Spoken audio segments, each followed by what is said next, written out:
Kia ora. My name is Julia Rose and I'm the Partnerships Manager at the Christchurch Foundation. As our Women's Fund speaker series continues, I'm really happy to share today's conversation with yet another fabulous female leader of Otautahi, Michelle Sharp. Welcome, Michelle. Kia ora, Julia. Great to be here. Thank you so much for taking the time. Michelle is probably best known for her role as Chief Executive of Kilmarnock. There she led her team on a journey that took Kilmarnock from a charity-based model to one of New Zealand's leading social enterprises. And before that, she spent over a decade and a half in the telecommunications industry, which she's now returned to as her role as Digital Innovation for Impact at Vodafone. She's driven by using digital innovation to drive positive impact for our communities, which is, of course, why I wanted to chat to you today. So, Michelle, before we get into your incredible leadership of Kilmarnock and using tech for social change, I just wanted to start somewhere a bit trickier because it can be an issue that so many of us face. And I know that in your past, you've dealt with workplace bullying. So my question to you is, do you think that there are any unique stresses on women in the workplace, particularly high-powered career women, but maybe not? And if so, what should we do about it? Okay, Julia, yes, tricky question. And if it's okay with you, I'll kind of split it into two answers. So the first question being around any unique issues with females or high-powered in particular leaders in the workplace. And clearly being a female, and in my case, being a mother, that in itself brought some unique situations, shall we say, when I was younger. And just to change the subject a little bit, I just want to tell you a bit of a story of something that happened yesterday. I was so happy to come into work here at Vodafone to see one of my young male colleagues who had his very young, a few-month-old baby with him, with all the equipment there that was needed, allowing his wife to be able to go off and do her job where it wasn't necessarily appropriate for a baby to be able to go along with her. And, you know, he was there with all the milk bottle and the baby gym and everything like that. And I thought to myself, my goodness, haven't times changed? Here is a young lad, absolutely in the workplace that embraces that kind of flexibility where he could bring his very young few-month-old baby to work. In comparison to when I was his age and I had a very young child, I remember having to sneak out, and at the time I was working for a startup, and you know, times were tough because we, you know, every minute that we worked counted, and having to almost sneak out around the back of work where my au pair would bring my daughter Isabella at the time to give her a quick feed and come back in almost pretending that all I'd done was been to the toilet or something. And I think, my goodness, haven't times changed, and haven't they changed for the much better? So yes, for me as a youngster, as a young executive, and being a mother, clearly there were very unique challenges that I experienced in comparison to back then working in a tech and IT world. A lot of my colleagues were A, much older, and B, were male. And I recall one of my leaders saying to me, a male leader saying to me one day, he says, Michelle, you've got so much going against you. You know, you're female and you're young and you're short. And I'm thinking, what the heck's my height got to do with anything?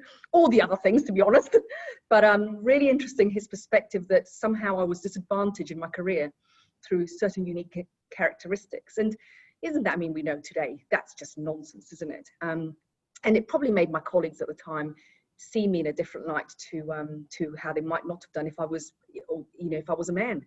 So that said, clearly times have changed, and I feel so happy to see the youngsters that are starting off in their career where the world is a different place for them, and there's a role, and there's a role that individuals like myself and my peers absolutely have to play in modeling the behaviors that we know are the right behaviors, where ultimately it shouldn't matter what age, you know, what color skin, what sexuality, anything should matter other than bringing the best out of the person and allowing them to thrive in an environment.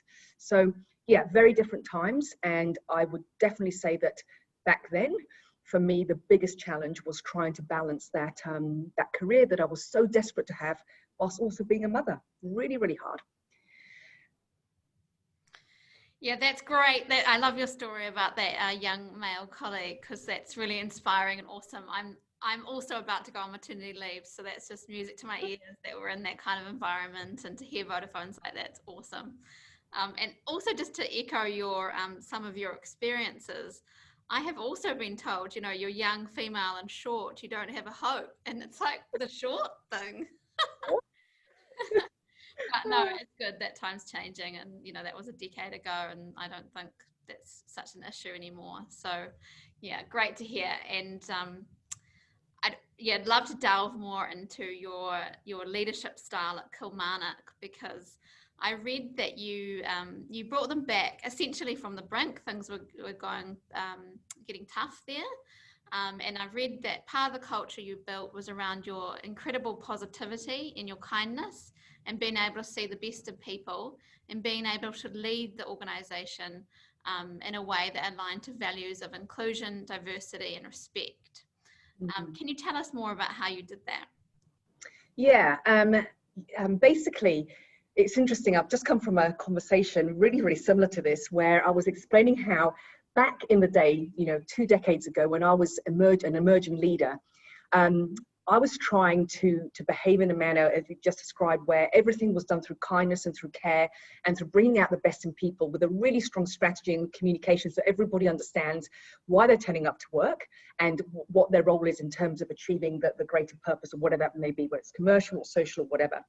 And I was really challenged at the time by my peers in somehow that I was behaving in a way that wasn't right, i.e. I should have been stronger and stricter and a bit more shouty and all those things. And it's just something I've never subscribed to. So for me, the opportunity to come into an organisation like Kilmarnock, and really it's my CEO role there was very, very pure, in the sense that I had a non-executive board, and then there was me and then the team.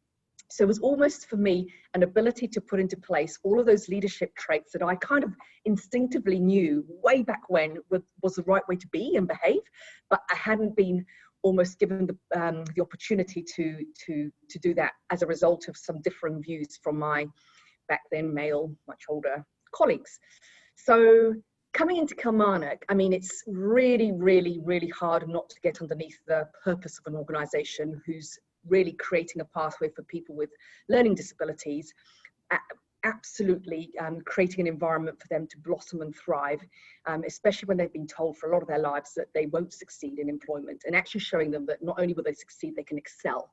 So, from a purpose perspective, tick, every person that worked at Kilmarnock, so easy to see why we worked there and what we did. But then from a culture perspective, it's about leadership that really puts the person at the center of everything. And when I say the person, I'm not just talking about people with disabilities. I'm talking about the whole team. And we didn't talk about our customers. Some of the conversations we'd have with our customers and the support that we gave them at, maybe pain point times of their own career growth or their business growth, meant that we just created this environment where nobody had an ego, and it was clear that we were all doing something that was greater than ourselves.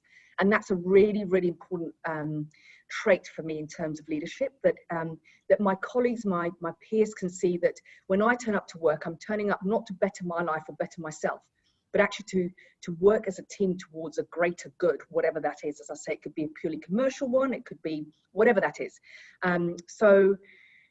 And doing it through kindness and doing it through empathy, and understanding that if you create an environment of high trust and everybody can genuinely be who they are, you're going to get the best out of people. And that's what we did at Kilmarnock. Really, also putting in don't get me wrong, really, really stringent process procedure. And the way that I often describe it is 80% of what we did was really structured in terms of process procedure and systems and all of that, which meant that 20% at the top was so flexible and fun. And yes, we could pivot, and we could just be people and humans who can turn up to work to do a really grown-up job, but actually you can do it in a way that's, you can be kind to each other and be doing it as a team together. Does that make sense at all? Oh, absolutely. It's just music to my ears. I love hearing it. And I think this is exactly why I wanted to speak to you today, because it's so inspiring for me and for everybody else watching today to hear how it can be done and how work can be an awesome place to go, and how leadership should be. So thank you. Yeah, sorry to interrupt, but just to say, the times at Kilmarnock weren't all rosy, and I'd like to just make that. Yes, when I first moved in as CEO, or stepped in as CEO, we were on the brink of collapse. We just lost the Anzac Poppy contract. It's a very well-known story. But we then made some great, big, huge you know, big moves, strategic moves. For example, the one where we decided to, we'd outgrown the site that we'd been on forever, 50 years, and we went and built a new $10 million site, expecting to realize the old site for a certain value, to find that we couldn't, because even though we'd done testing of the ground, there was asbestos and arsenic. So all of a sudden, our plan financially didn't work. So we had, we then spent, you know, we made it happen, but spent a number of years, and still now, trying to solve for that. So, but you can get through tough times if you're doing it for the right reasons, and if you're still treating people, even when it's really, really tough, you're still treating people with respect and kindness, you can achieve anything. It's really important that when it does get tough, you don't turn on. It's much easier to show your real emotions, or your real, you know, gurrs, as I call them. Like, let's put the gurrs away. Let's actually just remember to be kind to each other, and anything is possible. So sorry, Julie, I interrupted you, but important to know that it wasn't all rosy. Yeah, and that's a fantastic message, particularly right now when so many businesses are struggling, and there could be the opportunity to stop, reassess, and actually grow from what so many businesses are going through at the moment. So that's a really good message and reminder to lots of people. So thank you. Now, of course, I can't let you go without asking you about tech. So how can and should we be thinking about technology for better social outcomes? Great question, and I'm pleased that you've asked it, because a lot of people have looked at me going, what are you doing, Michelle? I've been on stage many times saying I'll never go back to the corporate world, and here I am, straight back into the corporate world. And number two, a lot of people have said to me, I don't understand how you can make that leap from doing something that has such a strong sense of purpose and human at the center to just technology. Well, actually, technology is an enabler for so many things. So day one, when I first joined, I got the team together, and it was incredible. It was a moment of magic, like almost nothing I've seen in my life, when you've got some people who've worked in technology their whole lives, a really diverse group of people, age, gender, the lot. And we brought them together, and then we worked out that the common thing that we all have is we want to use digital innovation for good. And the way that we've positioned it as a team is that there are three areas that we're super, super passionate about. One is around using digital innovation for environmental sustainability. Two, using digital innovation for connected communities. And three, using digital innovation for human well-being. And if you think about it, we can now get out of bed every morning knowing that every decision that we make as a team is going to influence one of those three things. And if it doesn't, we don't do it. So I love the fact that I've managed to transition from this world as a charitable entity, where purpose is at the core of its existence, to actually an organization that can do so much good at such a scale as a result of a mindset shift as to how we do it and why we do it, more importantly. And again, it's amazing how, you know, clearly no organization in the world right now, given the global pandemic, is immune to stress. That includes Vodafone. But it's that common thing that holds us all together and accountable that has kept us going at tough times. Because we know that what we're doing by getting out of bed and working really, really hard and staying focused and committed and striving for continual improvement is actually doing good for society and our environment, which I love. Yeah, that's brilliant. Thank you so much, Michelle. It's been awesome talking to you and being inspired by you, and knowing that you'll inspire so many others. So thanks again for your time today. Oh, thank you, Julia. I really appreciate you calling me. E no hora.